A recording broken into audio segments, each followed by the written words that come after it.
7. Platform yourself and know when to deplatform yourself, comrade. Welcome to Black Manifesto, the 10 Commandments. Black Women Speak Out, a podcast series hosted by Nora, chipaumire, and myself, Pawlet Brookes. Black Manifesto brings together voices of Black women from around the world as a collective conversation, making the invisible visible and addressing how we work to reshape a new world in which Black women are seen and heard. The guests on this podcast share their reflections unapologetically, so please be aware of uses of strong language and references to personal struggles and traumas. In this episode, Mele, Broomes, Ashanti Harris and Rhea Lewis from Project X reflect on the importance of collaboration in community building as they collectively interpret the 7th commandment, platform yourself, and know when to deplatform yourself, comrades.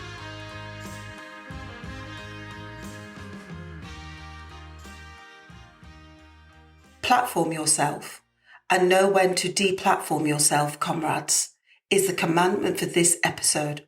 Why was it important to plant a seed to nurture Project X as a platform where dance of the African and Caribbean Diaspora can flourish? I'm going to start with Ashanti. Why was that important? I think when we first started, it was important because it was grown out of a gap. It was grown out of conversations we were having with each other about what was missing and what wasn't represented. And that wasn't just in each of our kind of really unique experiences working with dance, like from the perspective of artists as creative producers, but also kind of what we were seeing of other people's work and other people that we knew.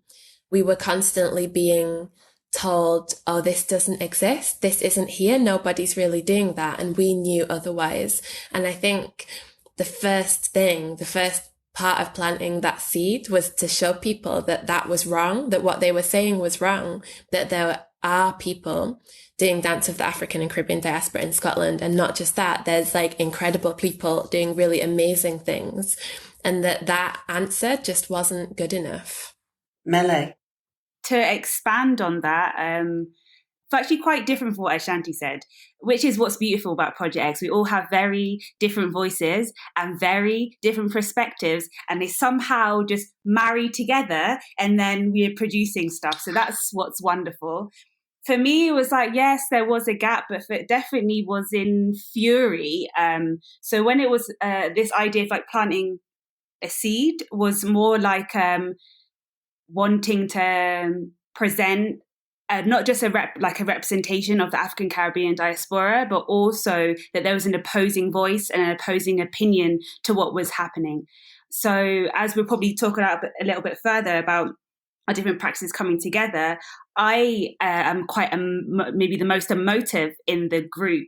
So I was fuming about this idea that we aren't here and we're not there. So for me, it felt like at the beginning, maybe much more immature mind or creative process was to be like, you said we couldn't, you said we're not here, you're not listening, and look what we can actually do.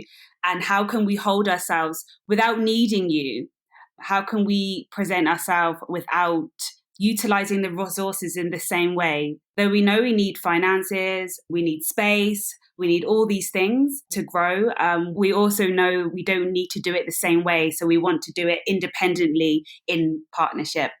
I think the need for it was for ourselves to know that we are worth our practice, we're worth our creativity, to kind of support the care in our own artistic practice, where once before, for me anyway, personally, I didn't think I was maybe either good enough or I wasn't dancing in the right way, I didn't look the right way, that I could show something different and actually make this them, or that I like to kind of like, we felt othered, but to in kind of some kind of warped way, other them or other whiteness, to say now maybe you want me for some kind of creative project or to hear our perspective. Individually, where does the inspiration to create come from? And if I could start with Rhea on that one, please. I feel like for me, the creation is also about the like meeting points or something. And I think actually with Project X, we talk a lot about that kind of cross-pollination and how we come together. And yeah, at a sort of personal level. But I guess also thinking of Project X, I guess as Mele says, we're this, we're the three individuals that come together, and sometimes it's opposing, but it's also that kind of cross-pollination. And it's been really about, I often think of the things I didn't have access to growing up and wanting to kind of make that change. And so sometimes that's, wanting to tell a story that I only had, kind of in my home rather than seeing it on stage or something.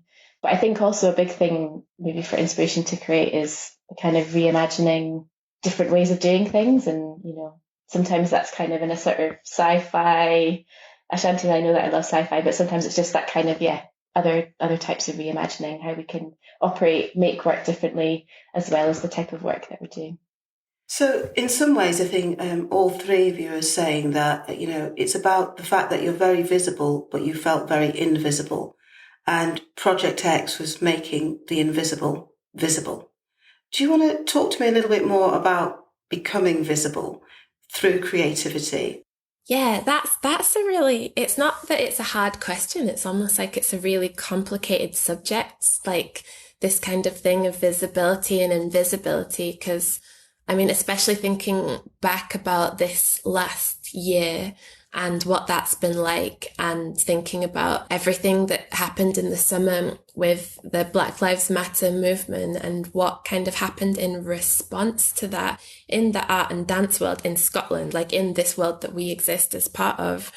This idea that visibility is more important is kind of the way forward, led a lot of people to do some really questionable things that maybe really tokenized a lot of people, made people feel awful. And I think kind of that summer, it wasn't just a summer that was really difficult because you're kind of processing all of the kind of injustices that happen in the world because of racial hierarchy anyway, but you're also having people use photographs of you without your permission, use you as an example to show that they are okay and that they are not one of these people that are racially hierarching, like creating a hierarchy between people, but actually not taking any consideration of like what that's like. And also the people that are being used as examples are people and are humans, and also that their work is theirs. And so there was this kind of clash between visibility and invisibility, and actually in that moment what people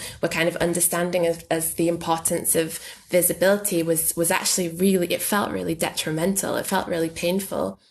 But then on the other side of that, and actually, I think that's something we've always been working with, like working with this balance of giving art forms and artists the platform and the visibility that actually they deserve because of the work that they're doing. They're creating work to reach people.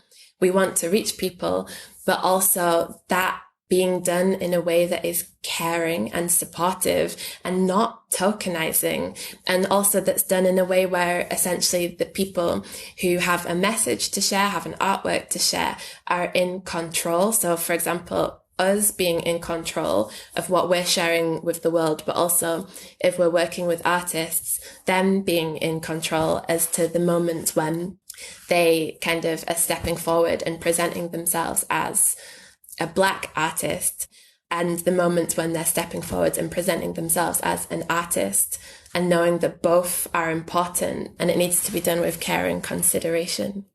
Mele. So many things. But first of all, it makes me think the audacity, actually, when you're trying to be visible and nobody will look at you or talk to you or help you develop or nurture and navigate your artistic visions and creativity in your work. And then overnight, in response to the Black Lives Matter movement this last year, of course, it's continuous things been going on for a long time. It just makes me think of the audacity that you come with your unthoughtful words, want to show care and empathy, and it takes to see such graphic visual content that actually is on a lot of our social media anyway, if we're following various Black movements and collectives and organizations and people and community. It's a scary kind of place, I think, being visible. You're in a space where you're exposed a little bit more. So therefore your expectations from, if it's working with another person, another organization, feels like it's heightened, it's higher. There's a lot of projection about what you're making, which happens anyway, but now this urgency for people to be doing the work makes your work more tiring, and it makes you question why you're doing it. And then it takes its toll, like emotionally, physically, and spiritually. And at the same time, you're advocating for yourself and other people to get out there. You know, now there's this opportunity, or now that person wants, and you're going, yeah, go for it. And at the same time, like, but be careful at the same time, you know, like, do it. Like, you know, it's a tricky one. It's important to be visible, but it's also important to recognize why somebody wants to make you visible and why you want to be visible and what for. It makes you definitely question your own philosophies, your own morals in your practice, which is a good learning curve for artists, and at the same time a bit of a burden. Yeah, I'm trying to think what else I can add to what you both have said. I guess, like, when I think of this thing of like being visible and invisible, it feels quite like temporary. And it's about like, how can that visibility just be a fixture rather than it having to be only something that just pops up because of, you know, some really brutal things that we've seen on the news, or because you've suddenly realised you've, you know, got to submit your EDI plan and you need to do all this and that, you know. So I think it's about, in a way, it's like individually being able to have that fluidity to move between those two spaces feels important. But then it's a kind of thinking outwardly, how can the visibility be the support around that, just be a bit more structured and safe. So given that we've the heightened knowledge around Black Lives Matter that you've just been talking about, what does it feel like then now to be young, Black, British, and why is it important for you to have your own voice and to stand your ground? I'm going to go with Ashanti because she smiled at me.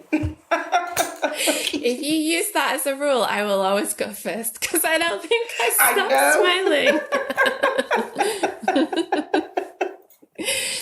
Why is it important to stand your ground? I mean, I think for a million reasons, but I think probably one of the first reasons is kind of bouncing a little bit off something that Mele mentioned earlier, is because young Black and British, we're all, I'm always like, are we still young? But yeah, we're still young. Trusting but I guess young. like a lot of our life, or a lot of my life, I think, has been this idea of what it means to be Black. And that's never necessarily, it hasn't felt like something that's been decided by myself. A lot of my young life as a teenager, as a tweenager, as a young child, there was kind of this image of what it is to be Black. It's like, if you were Black, you listen to this kind of music, you wear this kind of clothes, you talk like this, you sound like this, you dance like this. And I think it's taken me my whole life to realize that what it means to be Black to me is what it means to be Black to me. And actually I get to decide that, and somebody else gets to decide it for themselves, and that there isn't a kind of a rule. And so I think probably one of the most important reasons to stand your ground as a young Black British person is because to be young, Black and British has for so long been something that has been decided a lot of the time by people who aren't Black. And I think just to take ownership over that identity and to say like, oh, actually, this is my experience, this is my background, it's completely different to this other person. And yes, like we all have this shared identity, but also our identities are unique. And that's, I think, a lot of what we're trying to make known through our work at Project X as well.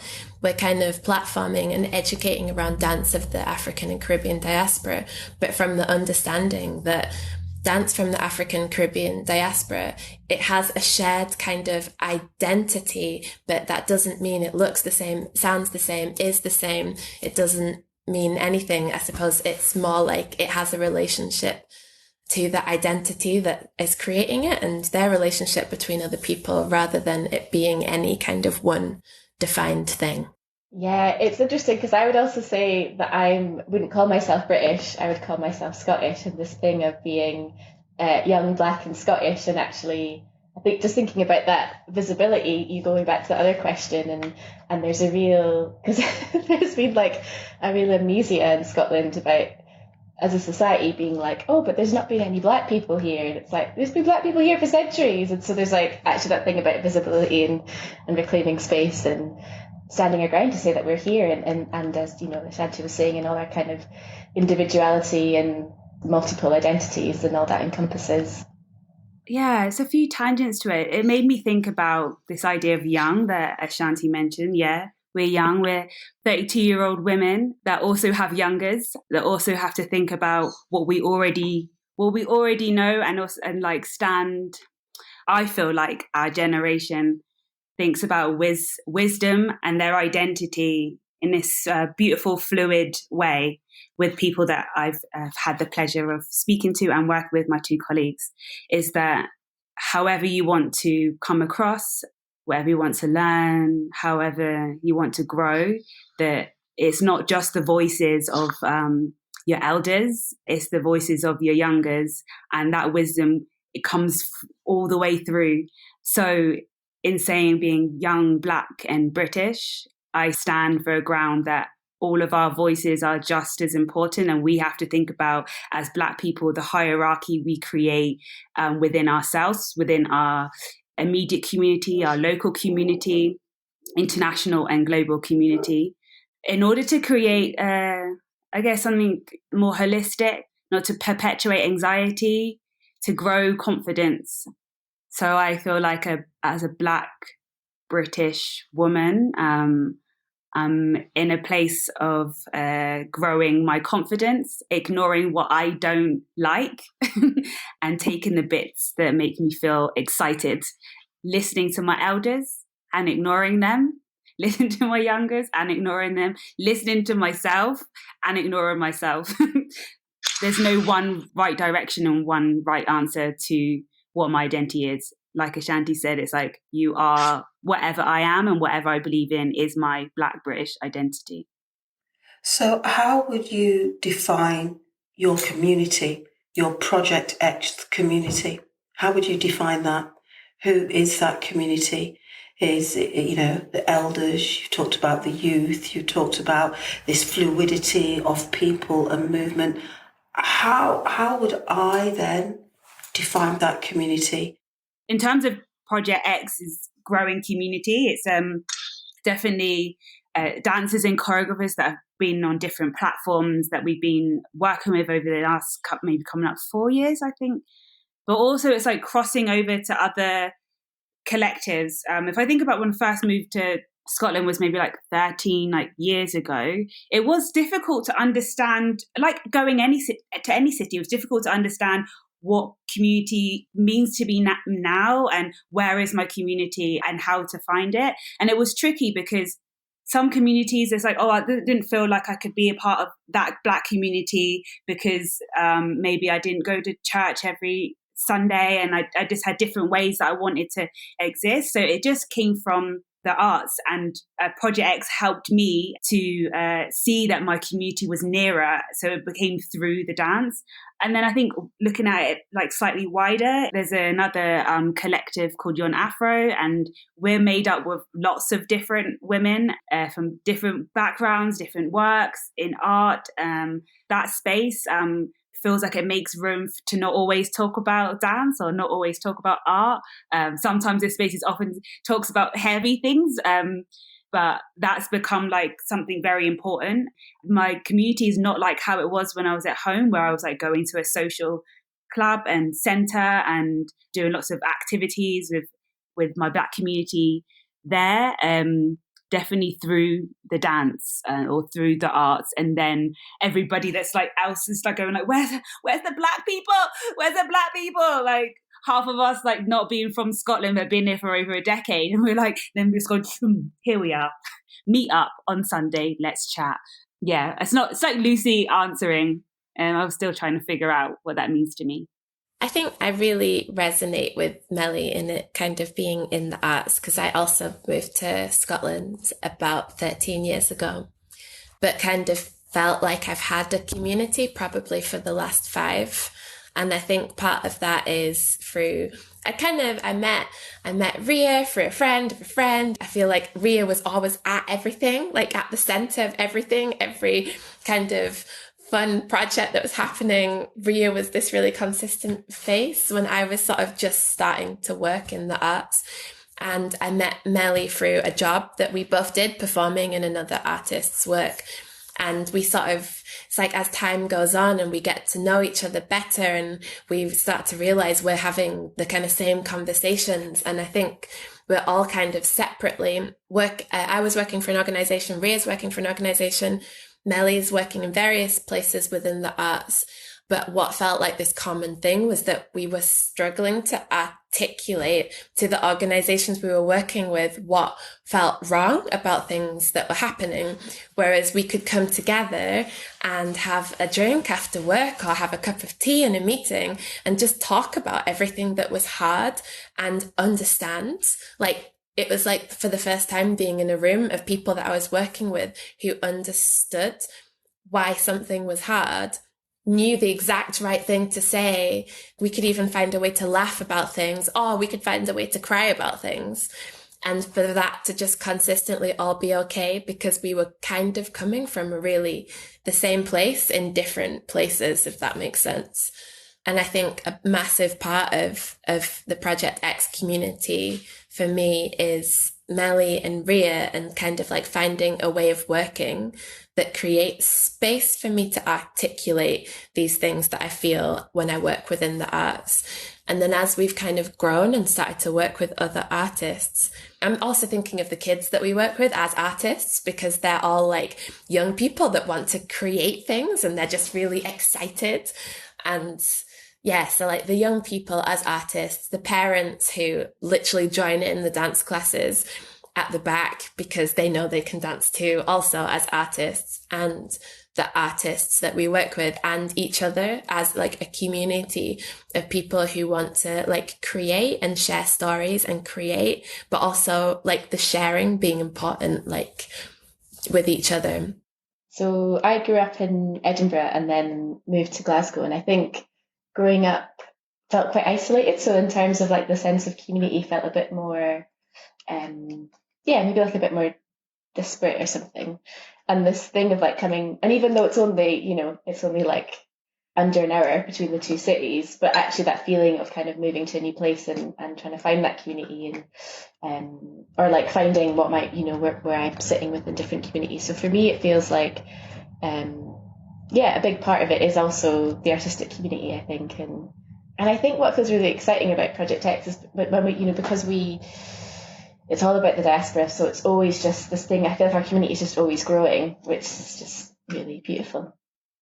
Through your exchange and conversations program, collaboration seems to be at the heart of your practice.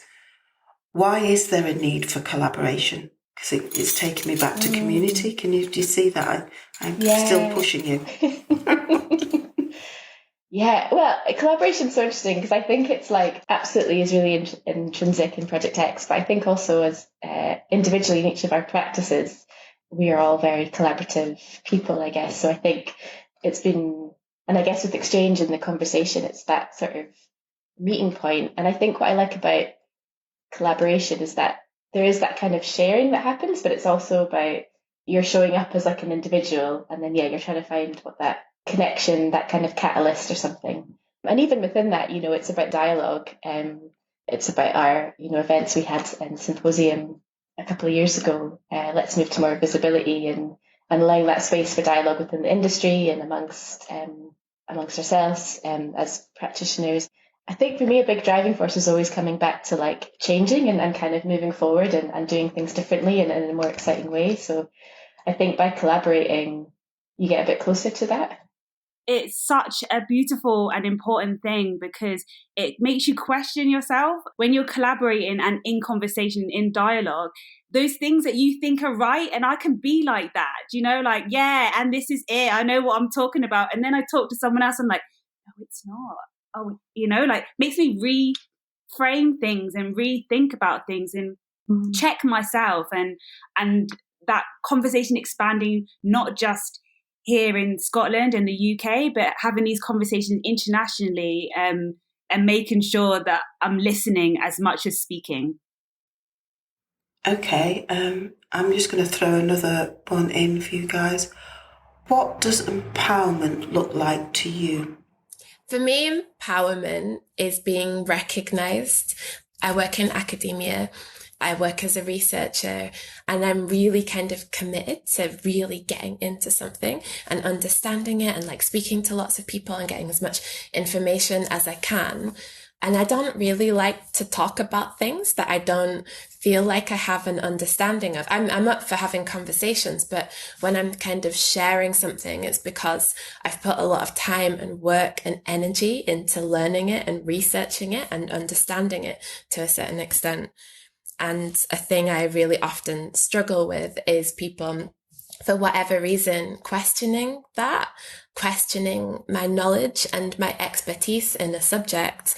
That's, for many ways I've had as part of a project Mele's doing, we were talking about the way that your voice is treated. And I think sometimes I feel like the expertise in my voice is not heard or is ignored for whatever reason. If people are kind of making decisions, I often get, when I teach, my students say, oh, I thought you were 25. And like, it's fine, great. It's like nice to look young and fresh, whatever. But also I think there's like time in this kind of like knowledge and expertise that I've been building up. And to me, empowerment is to have that recognized, for somebody to listen to what I'm actually saying and to recognize the value and the time that's gone into it. It's quite a hard one for me. I think I would initially feel like empowerment for me is about recognition, like Ashanti has said. But I think I most feel empowered when I like what I'm doing, when I've recognized that my understanding and learning and knowledge, and I give myself that pass and that okay, that's when I feel most empowered. When I'm in a situation where I feel like I'm recognized, I often feel really vulnerable, and that's when the performance comes. And then I'm like, do I actually feel empowered, or do I just feel scared with a beautiful mask on, like well presented, So I think it's in the trust in myself, and that only comes from me, but it comes from the things that are projected in you to you. If I'm misunderstood, not understood, undermined, spoken down on, all the things that happen, and I allow that to get to me all the time, then, and that disempowerment, when I feel empowered is when I'm like, I can two-finger it in my mind and be like, I'm cool, like I've got this, and I don't need to even think about what's being projected or how I might be spoken about. Okay. Comradeship, vision, and emancipation. What is your interpretation of these three provocations? Mele. I think I'll focus on camaraderie, such a important thing to like nurture, that there's only so much you can do on your own. And you can see that like immediately from the work that you do, and also then looking back at your ancestors and then looking towards the future and the importance of that, and to maintain friendship and love even when things don't feel good or feel right or they clash. And to recognize that the individual voice should be respected and cared for, regardless if you don't understand it. Because sometimes you arrive to that understanding later. You can recognize that an individual's opinion or perspective is solely on that person's experience. Therefore, it should be listened to and given that time. And by creating that space to love and nurture, it builds a much more solid and like flexible friendship, be that work or family. It's hard, but it's a good challenge to think about it. Comradeship, vision, and emancipation. I'm almost kind of most drawn to talking about emancipation because I think it's such a loaded word. And I guess like emancipation to me is maybe similar to what empowerment feels like to Mele. I think to me, emancipation is this space of believing in yourself and giving yourself the sort of trust and care as well, and everything that you require to create your vision, to like bring your dreams to life, to share the things you want to share with the world, and to not be kind of like tied down by the like questioning the way that you see yourself, questioning the way that others see you, like questioning the expectations and like whether you've created them for yourself, whether they've kind of come from others, whether they're right, whether they're realistic, and just having a kind of like recognizing yourself and your own importance and what you need to continue living. That's my interpretation of emancipation. And I just want to say vision, because like my interpretation of vision, and I'm just going to go into it and come back to the Golden Project X dance studio that I've been talking about for years. I'm interpreting vision as the Golden Project X dance studio that I can see in my mind. It is literally a vision. It's floating in front of me. So it already has a form, and the form isn't of this world, but it's coming. That's how I'm interpreting vision. Yes, the Golden Studio. I think the thing of like, in the future, I guess when I think of the vision, I'm thinking of like that space of like reimagining, and I don't know, I guess that thing of like, we talk about this as well, that you need to speak it out loud and then it becomes a thing, right? So it's like, I guess it's like having that vision, and even if it's just that idea, it's kind of that thing to sort of look forward to. And I don't know, I guess I think of like a role or like a responsibility or something of maybe being able to like use vision in that way. And sometimes it's like a little gentle thing, right? But then sometimes it is like a provocation, like this is what the world could be like, you know? And I think I get excited about this, like these ideas for the future and what things could be.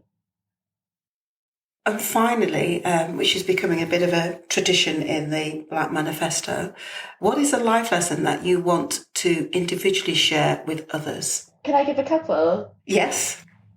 Okay. So, anger is a really powerful tool. And I think there's this thing that as women, you know, we can be, or how anger is, just how anger is put on us. But I think us being angry and like basically use that, because it can just create lots of things. And then it's about putting it outward rather than internalizing it. So harness it, because it's really powerful. Another life lesson, letting go is really freeing, and saying no to things, but also saying yes and holding people close, which is making me think about Project X, because what feels really wonderful about the space that we create in Project X is being supportive to one another. And I guess, you know, creating that space where we can kind of hold each other close, let go of things, because that's freeing, but also hold things close and people that have supported you and celebrate them. Thank you. Mele. It's a very, very exposing question, Pawlet. It's interesting what you said there, Rhea, is like anger, because I also agree that anger can hold like such power, but you have to be mindful on how that anger can kind of like cause pain. So I think one of my life lessons is like recognizing when I too can hold something and project something in response to anger and pain, and that effectively can hurt other people, even if that's not your intention. So it's to like look within a little bit deeper, and being responsive, though it can be fluid, it can also be uncaring, and to hold yourself like accountable for all the actions that you do just as much as other people do. Ashanti? This is a life lesson that somebody else taught to me, but I only really kind of absorbed it recently. There's a really wonderful dance practitioner named Rosina Bonsu, who's kind of been a pioneer of dance in Scotland for almost 4 decades. And she passed away a year ago today, or a year ago yesterday. And I went to a memorial earlier in the week to share some memories of Rosina, and people kept bringing up a catchphrase that she said all the time, which is, joy is a choice. And I remember her saying it all the time. Like, I remember it coming up in classes when she's kind of guiding you through breathing and stretching and kind of looking for joy in that moment. And she'd say it so casually, like, joy is a choice. And amongst all of the kind of like pain and things that are up against you and things that are hard and all of the struggle, like being empowered to choose joy in all of that against everything, anything that's kind of being put at you or that you're being put against. It's like, to choose joy is this really important, really powerful thing. And I see the way that all of the people I admire, all of the people around me are choosing joy, are kind of finding ways to choose joy. And I think the lesson I would want to share with others is the reminder that joy is a choice, and how can we choose joy in the things that we're doing together. Fantastic.